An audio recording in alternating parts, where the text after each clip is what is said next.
strangers, like not people who were running anything, just being like, I'm gonna call them and get you out of here. I'm like, oh, the neighbors. okay.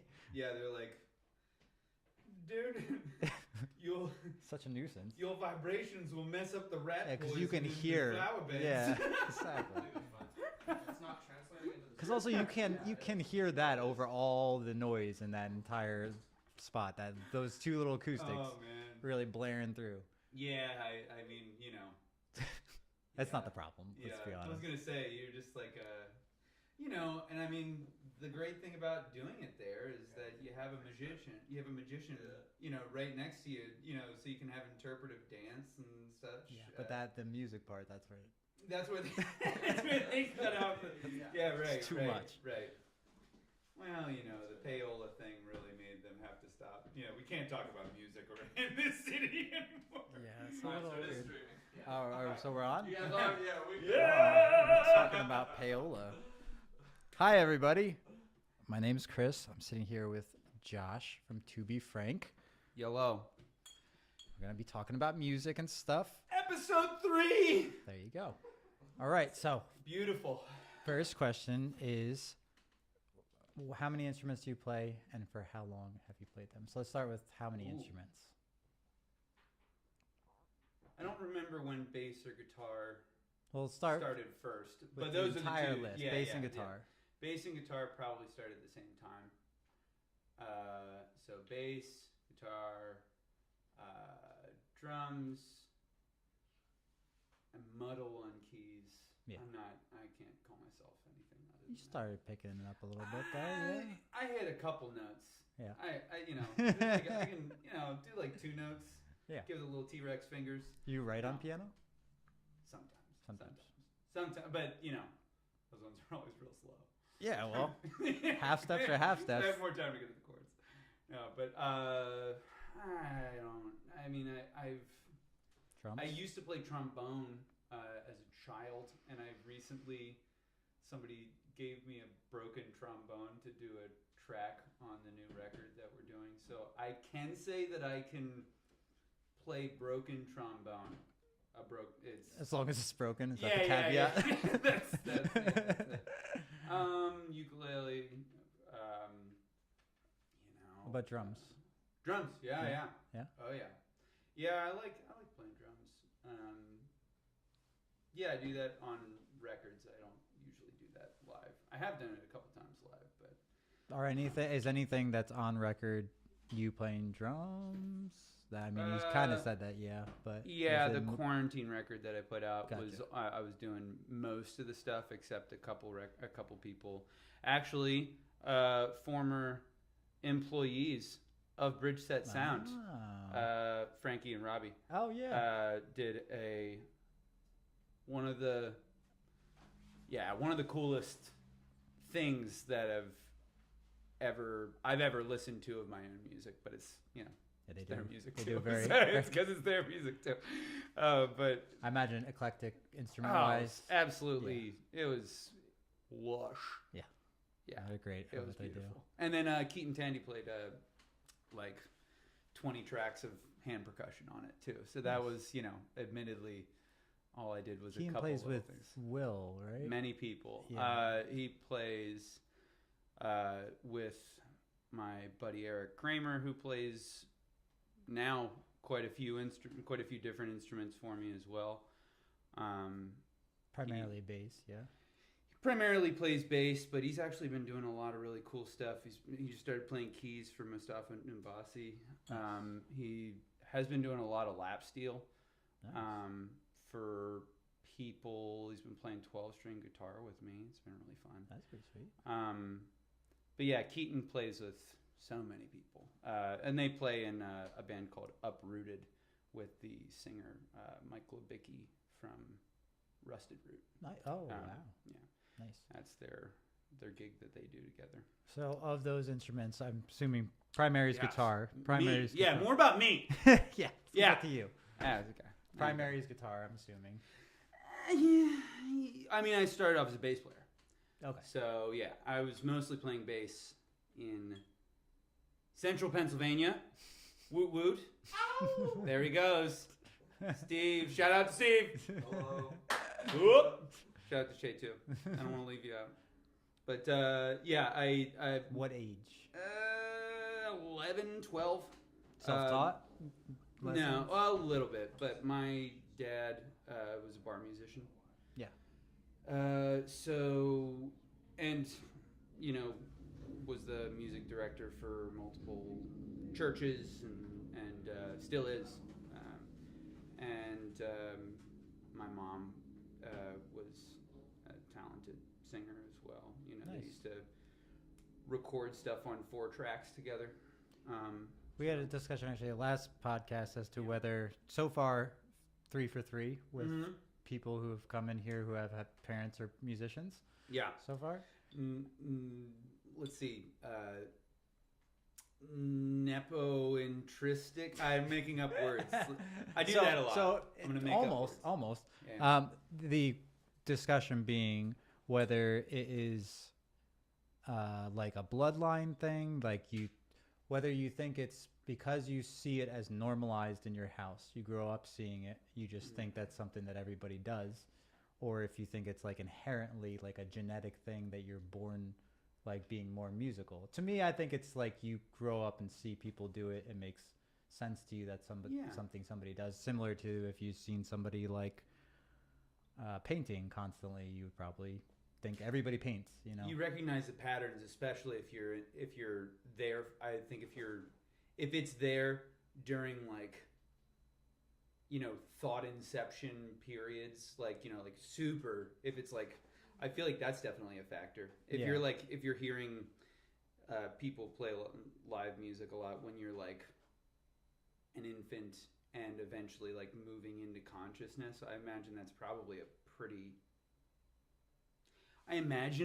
it's probably a pretty volatile time to imprint patterns. yeah, So I think it's probably all of the above, because there are extreme things, you know. You try to, you know, show me how to paint perspective, and well, yeah, I will still it'll still always look like a cave painting.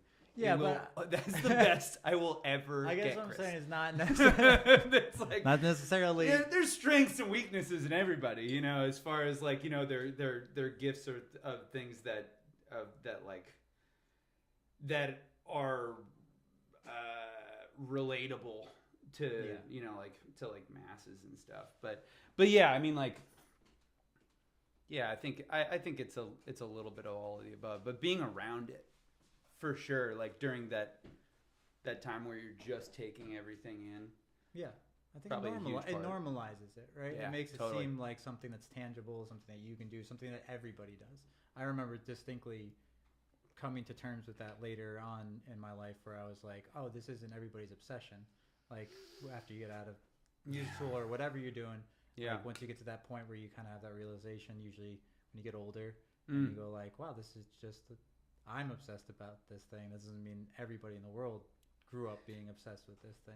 You know what? If I got out more, then I wouldn't have gone through the cycle of I had that where it's like, oh, you know, high school and things like that. You know, other people have other interests that they're, you know, fostering. You know, Yeah. And so you're like, oh yeah, people aren't into that and stuff like that, and then you just like get yourself in the bubble of like the only people. I feel like there's times in my life where I'm like, I've not seen a human being that wasn't a musician that I was going to see, you know, shows or stuff like that, because I'm a little bit shy, contrary to this performance. No, but there are times where I feel like it's like I don't know if I hang out with, you know, non-musicians for a while, just because you get caught up in like, you know, 3 shows 3 days or something like that. It's also the people you work with, the people you know, right? It's also a comfort zone, the easy language to speak if you know how to talk to people about it and you really are interested in it. You don't really have to have a crazy amount in common with somebody to talk about music. And I find myself, if I'm at a social gathering and not talking to anybody, if somebody starts talking to me about music, I'll be able to talk. Right? Yeah. Like if it's other subjects, I kind of meander and don't really Yeah. add that much. Yeah, now that I think of it, I don't even know if it's like coincidence or if I just, if I just gravitate towards it or something like that. But now that I think of it, my past two landlords before my wife and I bought our house, my last two landlords, one guy was the guy who came up with like the business model for like the store that sells band t-shirts. Huh. And then the landlord in between being his was a person who teaches trap percussion at a art school in New York or something like that. Eclectic jobs for landlords. I didn't even try that, dude. That just happened. Yeah, well, I don't know why.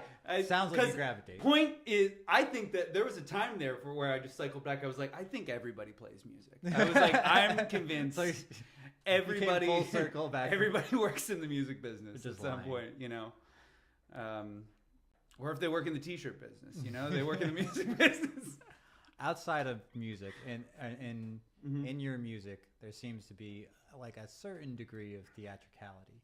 Is theater or film or acting a part of that? Does that like?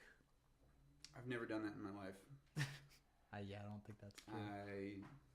No, I used to do a lot of theater stuff when I was playing bass primarily for other artists. I would do like theater as well. Yeah. And then I did a few theater shows here and liked some of it. And sometimes, it just like was a lot of the business aspect, and it's like, man, I don't want to do two things that like you have to like send out 100 emails just for one to be read, or something like that. So it's I just like kind of chose a lane a little later than I would have, because I do like both art forms. I was in a improv group for a while, which had mixed results. As you have to be a person who thoroughly enjoys going to all improv. You guys just tell me what to do. I started off as a theater tech hand, so all you got to do is say the word. Skills. I just figured that I'm back here because I'm like, yeah, and I told the guy, no. But no, I've done it. I've done that stuff. You see it in Apple Pie Bible. There's like a couple. There's a couple spots that Waiting for the Chair has like a very. Which is my last album that came out. Yes, it's called Apple Pie say, Bible. yeah. It's on Spring Garden Records, which is run by the Community College of Philadelphia, which is a delightful organization. I'm a big fan of affordable college. I think it's cool. So, but yes, I'm sorry. You were saying about Waiting for the Chair and such. Waiting for the Chair. There's a couple. Blanket on the other one that I was talking about. Cheeseburger Jesus has a little bit of that in it. Mm-hmm. There's just a decent amount of mostly production wise, like cues that reference lyrics that seem to be like intentional in that. So it does.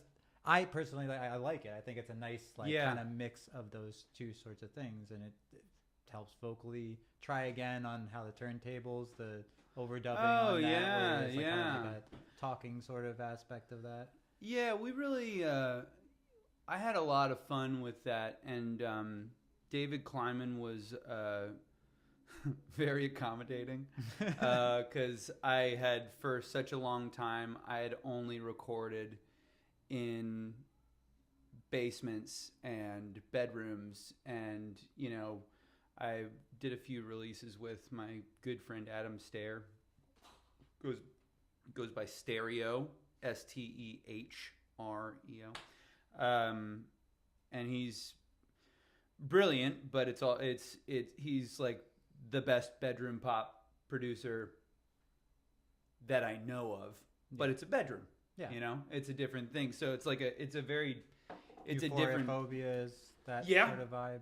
Yeah, that's like half and half. My mind. We did everything in his room, and on a couple of the songs we did like half and half his room, and I added some stuff from my room as well. Yeah. Big rooms became one big. Two rooms don't fit in the same. No, I'm just kidding. Actually looking forward to recording with him again soon. We keep on talking about it, and so keep an eye out. But Well, works well for especially for that album and for that single. From my mind, that I think that the drum pattern, the like looped sort of drum samba thing, really works well. Yeah, he was real slick about that. I was like, man, I think this should be like Candy Says, because I really like the Velvet Underground a lot. Yeah. They're one of my faves. And I was like thinking like Brushes, or do something a little bit more chill. He was like, yeah, but I'll just use this keyboard real quick just to like hold the beat, And just leave it there. and then just like eventually he just starts adding like octave effect on octave effect on octave effect, and he's like, that's cooler, right? He's like, adds another one. That's even cooler, right? It is pretty cool. Yeah, it was. Yeah, I was like, good job of selling it. Touche, sir. He. Which that was a very good W on his point. We had a fun time sometimes exchanging opinions on how things should go. That we actually started. This was essentially a band, and he got the call to play guitar for Grammatic, and who's an incredible EDM, like DJ music kind of guy.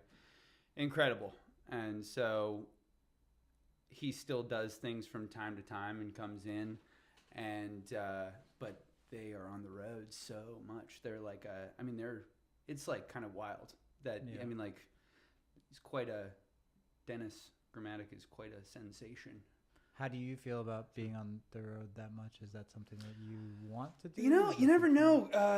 I've been mostly focusing on living in Philadelphia and, just writing music more, because it was a thing when I was just playing bass for people who, they're like, hey, we got to go out for these, college shows or whatever it is, and that kind of stuff. Kind of getting shipped around it's a nice thing. It keeps you busy, but writing also, like, it takes a lot of like waiting around to catch lightning. Yeah. And so, and just like searching your environment for inspiration and just blathering to yourself constantly. Just all day. In that same regard, for your writing, to me, is the standout of the whole package. Like, Thank you. Very good writing. Thank you. How many songs go into, if you get a thing like Apple Pie Bible, it's like 8 songs, right? Or whatever. Say, like 8.5. Say just on the one. How many songs get trashed before you end up on a 1? Or is it all the songs you write end up getting produced in some? No, I'd say it goes like I write twice as much as actually make it to the studio, and then just anything that I'm not like super psyched about. How do you know which? Yeah, no, I trash a lot more. Yeah, than that. Apple Pie Bible I only trashed 2, I think, but yeah. Before that point, I would imagine. I really shouldn't have trashed the 1. I actually I regret it. I regret it a lot. I actually think about it, Dave. I regret it. You heard it here first. You can always put No, on the next one. there's one that I really actually looking back, I'm like, man, if we just gave it like a couple more Was hours. it just that you were bored of it, or like tired of it, or Yeah, sometimes you get down the mixing hole, yeah, you just know, can't see and it. at some point you're just like bleary eyed, and you're just like, you know, like no more. Yeah, Yeah. So there's like and you know, sometimes it's, you know, yeah, I mean, we've been talking about having a whole, basically like an outtakes record of like, you know, I You mean, can always do it. some of my faves have put out Yeah. entire B-side albums, Yeah. like, you know, 6 albums later. So How there's do always you- hope. And that also makes you feel good. You're like, man, I can trash this song. Like, you never know. Yeah, It'll come up when like, you know, when you want to do it. you cut and wait, so to speak. Yeah, But, of course. how do you know when one's a keeper? Does it take a couple weeks? Is it like kind of one of those right away? You can feel it sort of thing, or Yeah, and there's sometimes you just got to let go and just say that it's ready to move on to the next thing, because you have to be able to criticize yourself. Yeah. So you have to be able to not listen to yourself criticizing, you know, where you are, being a perfectionist and stuff like that. I go between very intense perfectionism and completely yo-yoing the other way. yeah, And being like, some songs are vomit. You know, like some songs are some songs don't really, you know, it's just like go for it and like turn off the filter. are you Yeah. talking in that sense about lyrics or melodic Lyrics, structure, structure, anything. yeah. Like sometimes it's just like let it be dumb. Yeah. Like just Yeah. like just let it, like, who, you know, don't if you're having fun with it, or if you're playing with a band and they're having fun with it and stuff like that, you know, don't overthink it too much. But sometimes that's the fun. Yeah. Is seeing how much you can overthink. I feel like it works better. I feel like it works differently depending on the medium, right? So studio is a little bit more forgiving on the going nuts and being a perfectionist on it, whereas writing Yeah. wise, that steps on it pretty right away if you start Yeah. to pick it apart too much. Yeah, there's like, well, you know, and there's always exceptions, Yeah, no, because you know. it's a generalization, but Oh, right. No, I mean, I think like that's kind of the difference between the old days and now, is that you have the ability to just go back and reanalyze every single moment, and there's a degree of like where I there are some, you know, recording purists, even like, you know, and they were even talking about it already in the 50s and 60s, saying that, like, you know, performance correction, is it going too far? They've been saying it for like 70 years Yeah. now. They're, you know, as soon as Les Paul comes out, you know, and starts doing the multi-tracking, they're like, why can't you direct 7 guitar players to just do that at the same time? because that would be fun. That, I mean, yeah. It's like a great time. Yeah, musicians love each other. No. I was Guitarists yeah, love each other. Let's be specific. Yo, I was just I, you know, was being fed the machine juice on my phone, and I stumbled along Seinfeld talking about apparently there's like hidden quotes of Buddy Rich insult just like thoroughly after his tearing band? his band Oh, a if new, you've never a new heard them, bunghole. they're pretty good. They're Yeah, pretty good. Specifically, I gotta hear about this. Yeah, now. they're on YouTube. There's one of him going on his there's one of him going on a bus. his bus after a show and just ripping the shit out of Yeah, it. Man. there's like a It's couple. so good. Yeah, It's they definitely made worth multiple checking out. references to those tapes in Yeah. like that show.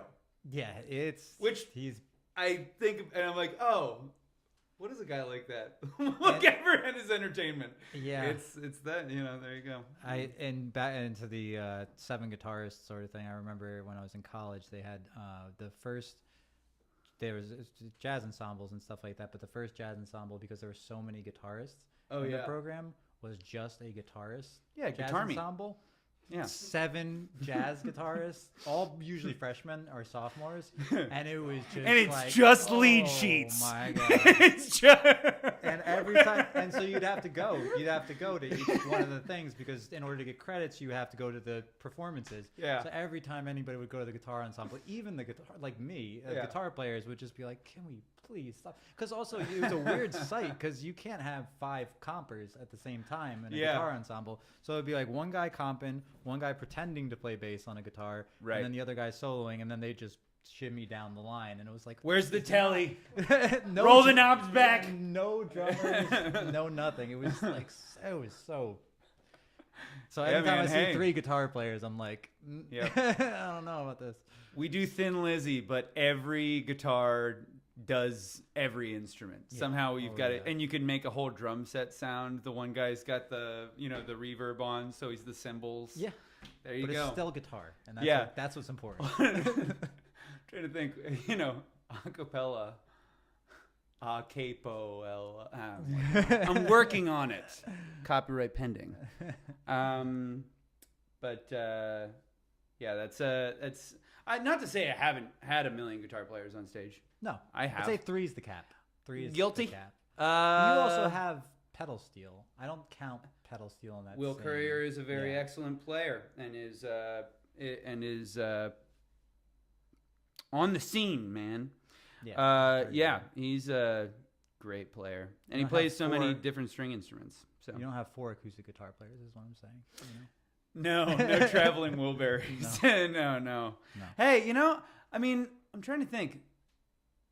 I've heard that there are a lot of sessions of people who do like doing that in recording, like having Yeah. like people just like.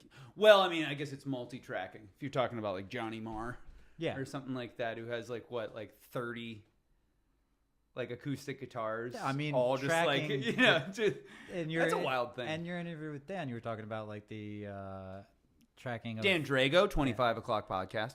You're talking about like the propensity to keep layering guitars, and I know that. All too Yeah, well. I listened to too much My Bloody Valentine as a kid to not have like, and and arguably that's the whole thing is that I mean even in their situation, they felt rushed. And like they were like, oh, we have to put out this half finished album, and I'm like, what are you talking about? This is the loudest thing I've ever heard in my life. Yeah, I don't know how you would have got more busy. 6:30 every morning, senior year of high school. That was a great record. Dude, It is a great record. For me, that obsession with tracking that much started from like a young age, from having like a Tascam, like one of those like little portable Tascams are ones, beautiful. and just being able to record as many, like only knowing guitar, so being able to track as much as you want on that. Did Oh yeah. Did recording and writing start at a really young age for you, or is it something because you said you primarily play bass? Yeah, well, my dad used to make Christmas albums on cassette. Oh, cool. And that was our Christmas gift to our family. That's pretty cool. Was the kids singing Christmas songs.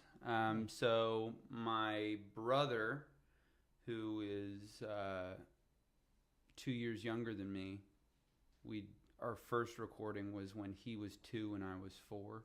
Nice. And we sang, I don't remember what it's actually called, but Gloria in Excelsis.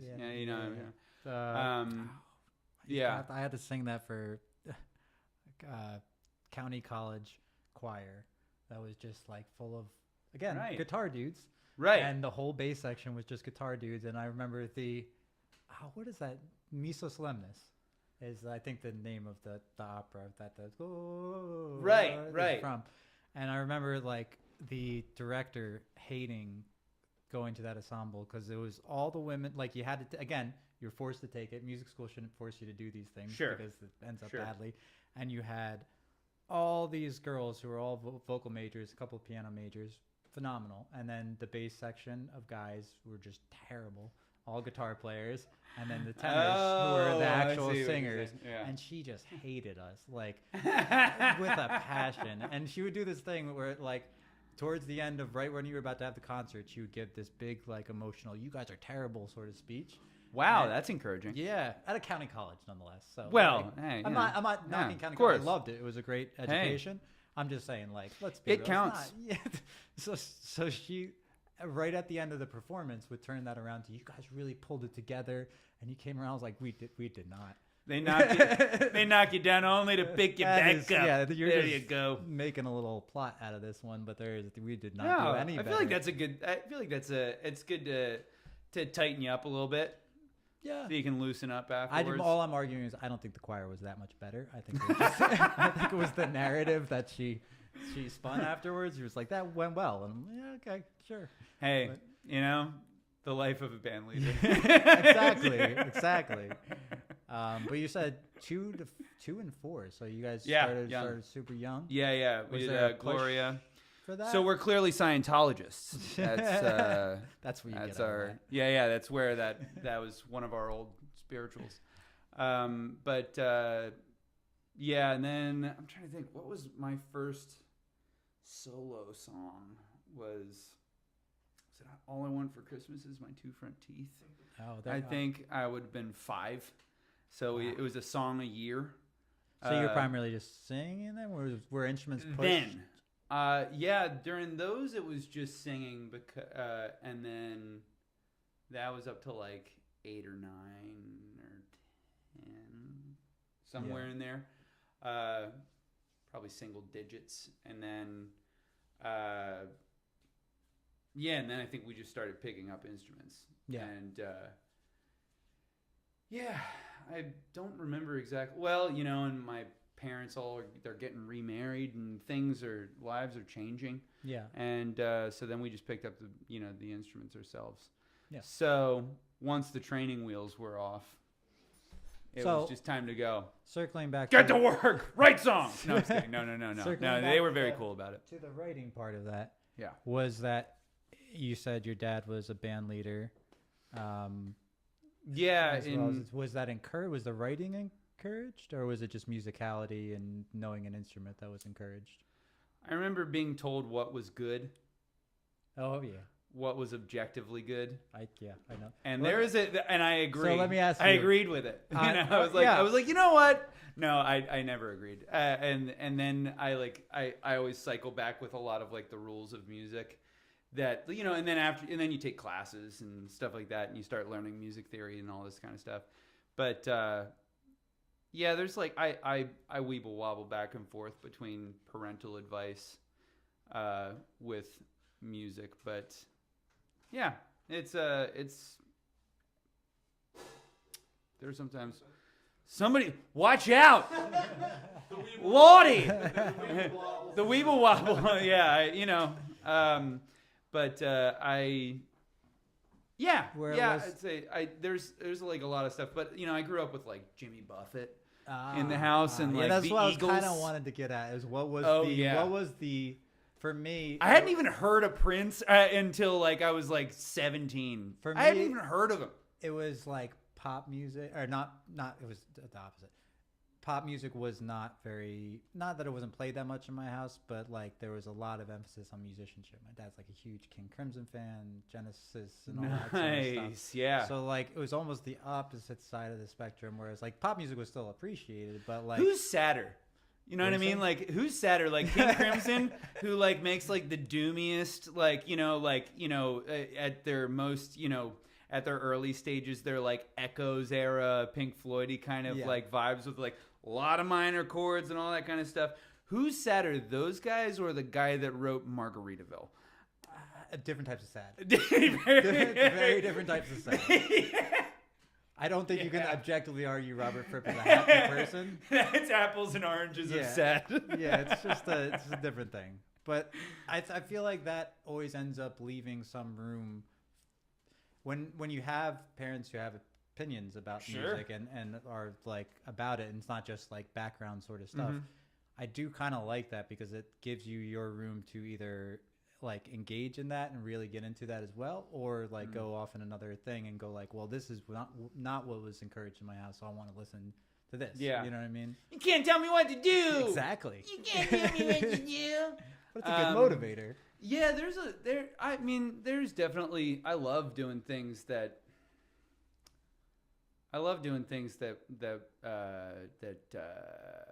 walk the tightrope.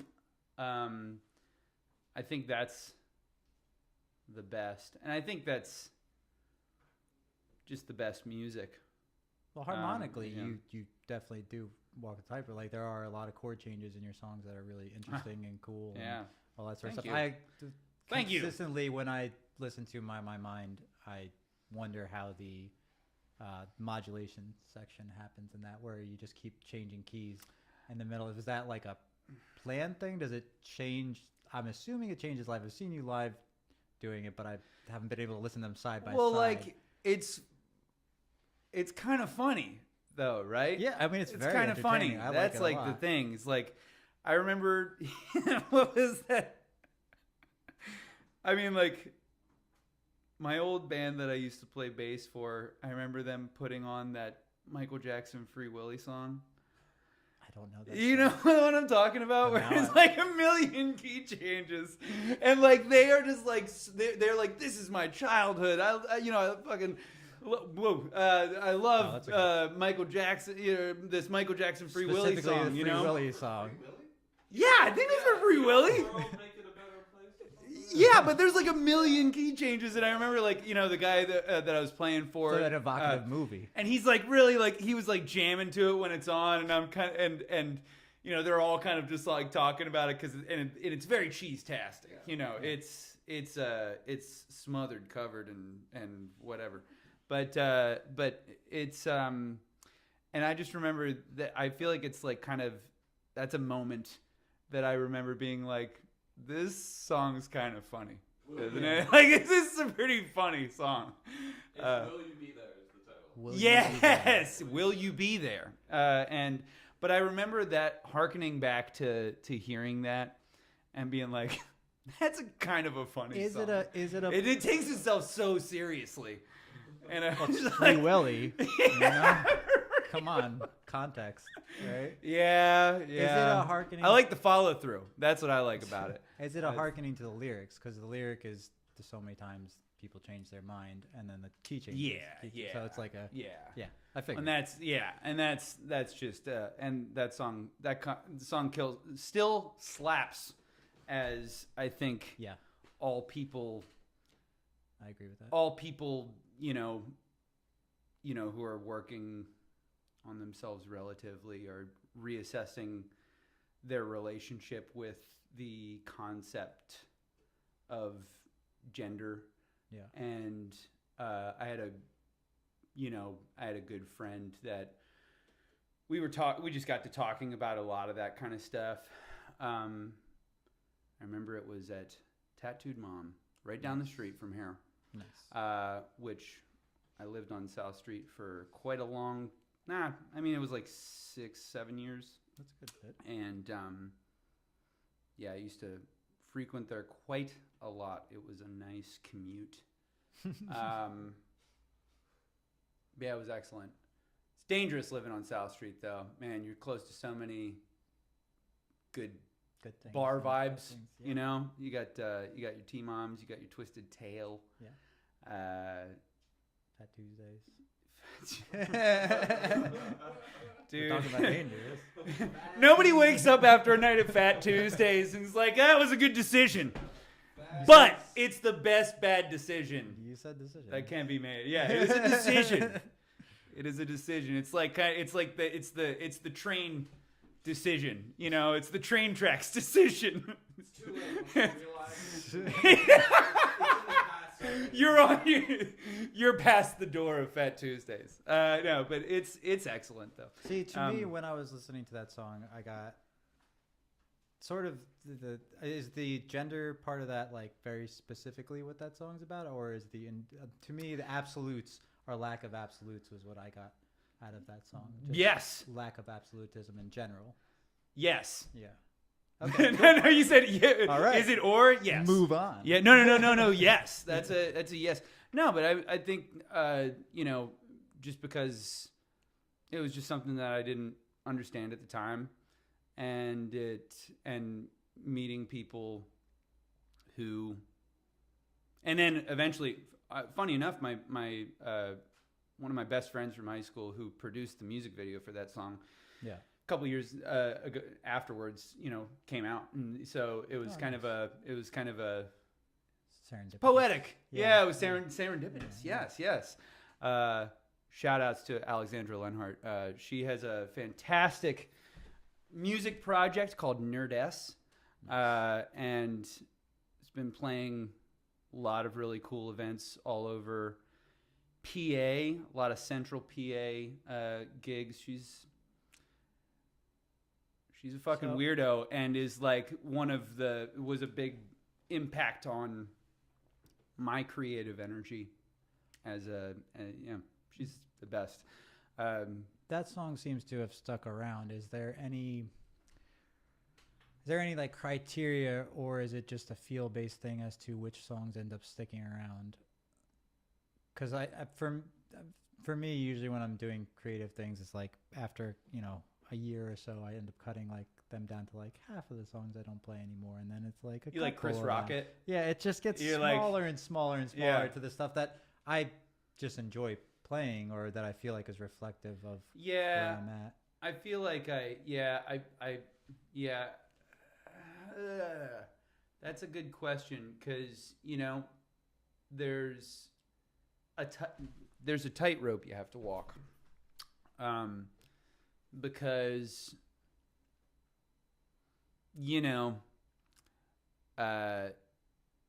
Philly's a big music orgy.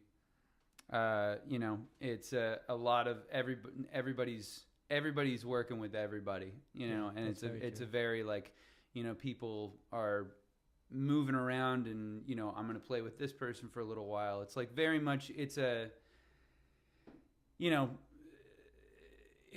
good example of, a live music scene that it's got a little what's the word? It's always there. It's always fresh, because there's somebody who's working with you for like 6 months, and then they have another gig that's like it's a 6 month gig or something like that. People are bouncing around a lot, and a lot of the best musicians for the genre of music, they end up being the person who's working nonstop, for a while. And so do you think that informs what you end up playing live? Like if you have a guy who's good at this type of song, that's definitely. Yeah, totally. That's so it's definitely less about necessarily your emotional ties to the song and more about the ensemble that you have and what's going to project. It's Steely well Dan, baby. Philly is Steely Dan. That's Philly is just analogy. a big old Steely Dan. It's just like people are coming in and coming out. Everybody fucking rules. Yeah, a lot of people know a lot of people. That's for everybody sure. knows each other. Everybody works with each other, and everybody's amazing. Yeah, and it's like, and if you don't go with that grain, of just realizing that that's how it is, and that took me a long time to learn. Yeah, I should have learned it a much longer time ago. Do you mean than I like did. being able to just be okay with the knowing that lack everybody's of permanency? so good and everybody gets such cool gigs? Yeah, that's tricky. Everybody, it's just like just get over it. Everybody's really, really good. And they're all deserving of really, really cool work and really, really cool life experiences. I would also argue that's the spot you want to be in. For me, Sure. anytime it took me a while to come around to that idea, but it's something that a lot of people end up saying where they're like, you want to be the worst guy in the room. And it's uncomfortable, but it's not a fun feeling. It's a good place for you to be in 6 months. But also if you're not, I would argue I'd kind of rather be uncomfortable than be really comfortable and just be sitting there being bored and just being like, okay, we can do this a little bit, Yeah, it's that's definitely, and I teeter-totter, because I like a lot of different kinds of music that prioritize different things as well. Like certain genres of music really prioritize like technical chops. Yeah. Some other genres, they really require, putting enough into it that you're like damn near hurting yourself. Yeah. I just played the X Fest this past year, which was awesome. Very cool people.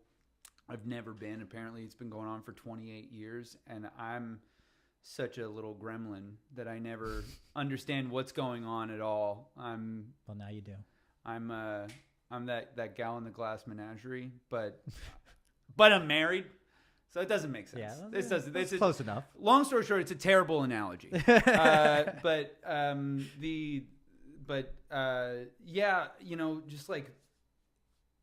But folk punk music is something that I don't get around enough. Yeah.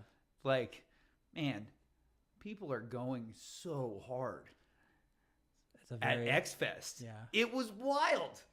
These bands are putting such energy into you can, it was awesome. That's almost it's almost a tougher thing to do but it's anti-chops in a lot of cases. Yeah, well, that's what I was going to say. It's not a shreddy sort of thing, and it's not something you can just focus on the musicality on. You have to emotionally be there, which to me is harder. That's a hard place to be, especially given the environment. That's some Daniel Day-Lewis. If you go out there and there's 3 people and you got to still scream your head off, that's tough.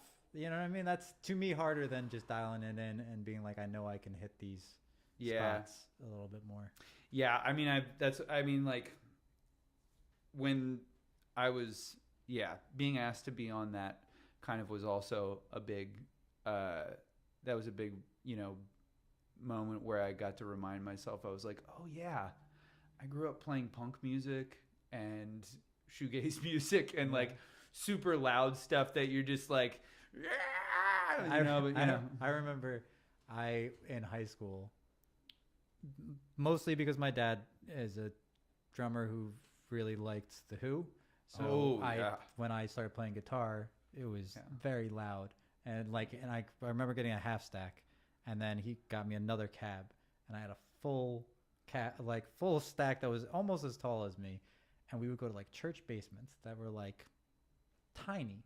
And now in retrospect, I'm looking back and I'm like, why did I think I needed a full stack to be projecting in here? Because it's cool. Well, exactly. Yeah, it was definitely not for efficacy's sake. People could hear me. I wasn't cranking it and going this isn't loud enough. But lo and behold, you have the tiny amp that's right in back of it that's just mic'd up to PA. Right? Just for a second. It doesn't work at all. Yeah, man, I want to rock and roll all night. So, for the last question, what is one thing that you think non-musicians might not understand about being a musician? Or 2 things, whatever you want. It's a lot of work, and there's a lot of it that is underfunded, and there's a lot of it that's overfunded. That's true too. Like everything. Yeah, but still. It's 2024, baby. But there's a lot of it that's, good despite its good despite its confines, and there's a lot that's very bad despite its lack of confines. Yeah. I think that's a good thing to take in account. And as a guy who's one of my favorite movies is Mystery Men, support your independence. Just do it. Like everybody, like they're so lovable.